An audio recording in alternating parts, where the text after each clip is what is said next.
Shell Chemical isn't expected to begin construction of its petrochemical facility in Beaver County for another year or so. Yet if you drive by the site today, you might well think work is already underway. Over the past few years, Shell's contractors have acquired property, cleared away the zinc plant that used to occupy the site, built highway ramps, and even moved Route 18. It's shaping up to be the largest industrial investment in our region in at least a generation, and maybe since the Second World War. Well, now the challenge is training the people to build it and run it. The Community College of Beaver County is on the case. Dr. Christopher Reber is president of the college, and John Goberish is Dean of Workforce and Continuing Education. And welcome. Good to have you both here. Thank you for having us, Bill. Yeah, this is quite an exciting opportunity. You know, before you came here to do this, I didn't realize you've been working with Shell for a number of years now to prepare for this, right? Absolutely, probably at least 4 years. Wow. Okay, so long before they'd actually formally, officially decided to move forward.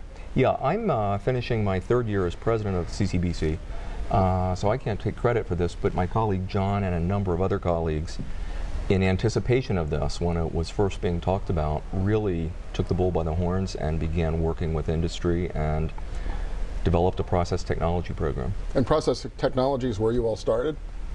Yeah, that was the first step, and if you remember, we didn't know until July of 2016 that this plant was a reality, so we met with industry to see if there was a need for a process technology program. Beyond Shell. Beyond was there Shell. Enough other work in the region for right, these people? because we've offered this program for the last 2 years at the college. There's a great need several miles from our campus with companies like Nova, BASF, First Energy. We have companies in our region that have 80% of their workforce that are retirement eligible. So a program like process technology is going to be beneficial to someone at Shell, or if they want to look at Nova, BASF. So that's where it began. But there's a wide range of occupations at a facility. You know, as a community college, we really take the community in our title very seriously. So our mission is to address the needs of our community and try to add value. And so our organizing principle has been partnerships. We are working very hard to partner with K through 12 and other four-year and graduate institutions, but also business industry, manufacturing, health services, so that together we can address high priority workforce needs and community needs. And this, of course, is priority number one for Beaver County, so it's priority number one for CCBC. Yeah, clearly for your college. But as you mentioned, it's not just the new jobs being created. Our region, as has been demonstrated in recent reports, faces a real challenge of just replacing all the baby boomers, right? Well, absolutely, and beyond that, we need to increase the proportion of the population that has a post-secondary credential.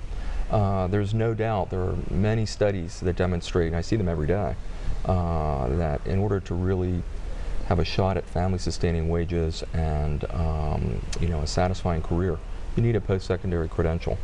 We're of course focusing the offering of those credentials in areas where they're needed, where they can lead to jobs. But it's not just about meeting the immediate needs, but it's about trying to increase the proportion of the population that has an opportunity to move up on the career ladder. Well, critically important. This economy was rebuilt by more knowledge-intensive industries across the board, so this demand for some training beyond high school becomes more and more critical. And Shell's been investing in this as well, right, and in the college? They have. As Chris mentioned, we've been working for the last 3 or 4 years with Shell. They recently donated $150,000 to our process technology program. That's money that's going towards equipment that we'll use hands-on in our labs, our industrial training labs, and then it's also scholarships. There's $60,000 in scholarships for our students. In fact, in December, Shell was on our campus. They interviewed 20 of our students. So our students had an opportunity to meet with the production and technical managers that they're going to run that plant years before they'll begin hiring.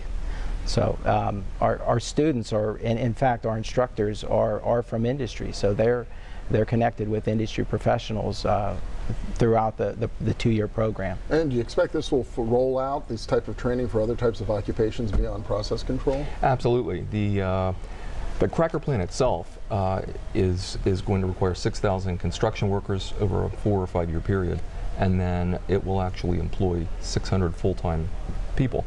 But it's estimated that the residual impact of this plant and its investment, which is up to $7 billion, may spawn as much as 18,000 jobs in the future. And so a lot of folks don't think about it, but it's going to impact areas well beyond petrochemicals, including healthcare, the need for healthcare, security, human services, retail, hotel, restaurants, etc. So virtually every part of the economy will be impacted. Wow, well, it's exciting and great to see the leadership you all have shown up in Beaver County to try to get ahead of this curve, and it's starting to pay off. Absolutely. Very exciting.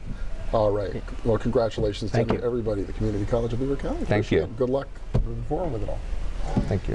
Next up, we'll meet the founder of one of our region's fastest growing companies. Stay with us.